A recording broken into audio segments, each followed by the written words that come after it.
start with you, Thomas, if you don't mind, because you authored this particular report, a very important one in this for us. But in simple language, B minus, what does that mean?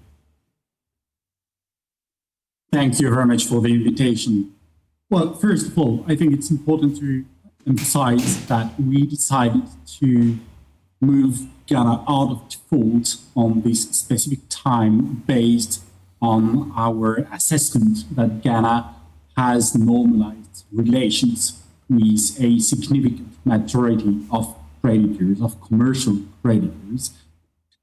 Then we decided to upgrade from default from RD to, as you said, B minus.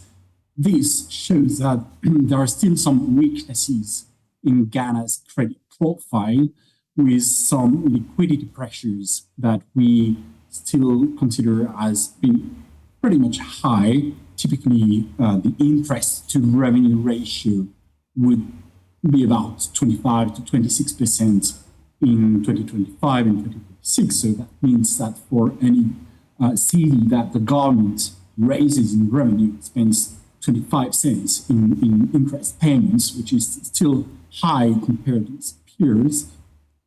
Other weaknesses that we have identified, typically in public finance management, Ghana has a record of weak public finance management that, concretely speaking, means that in election years, Ghana has a record of fiscal slippages. Mm-hmm.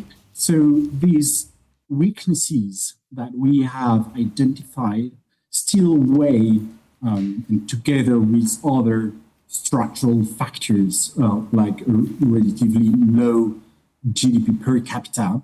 So these weaknesses still weigh on the rating of Ghana. So that's why we decided to assign Ghana a B minus rating.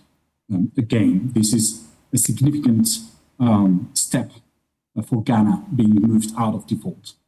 And I noticed when I was explaining what you've done, we were at RD and we're falling all the way from B, maintained B, and it came to B plus, CC, triple C, double CC, and RD. But we've jumped all the way from RD all the way to B plus. If you're reading into that we are on the path to recovery is now setting and opens the door to return to the capital markets, would that be a fair conclusion to reach? Well, not exactly. What that means is that we do not identify a path to default. When you are rated in the triple T and below range, that means that we, as a rating agency, do identify a credible and potentially rapid path to default. This is no longer the case in Ghana following the restructuring of the external debt that is still ongoing, but also following the restructuring of domestic debt in 2023 with the domestic debt exchange program. So given that we do not identify this credible path to default, and given that Ghana has, I mentioned the weaknesses, but Ghana also has some strengths in terms of rating, this is why we decided to assign a B minus. Then whether we do consider that Ghana will tomorrow get back to the international capital market, that's not the case. As long as Ghana is under the existing IMF program, Ghana will not issue on international capital markets, basically because of the conditions that are attached to the existing IMF program. But your initial presentation, you showed that potentially Ghana could get back to the international capital market in 2027. That's a possibility. The IMF program will be over.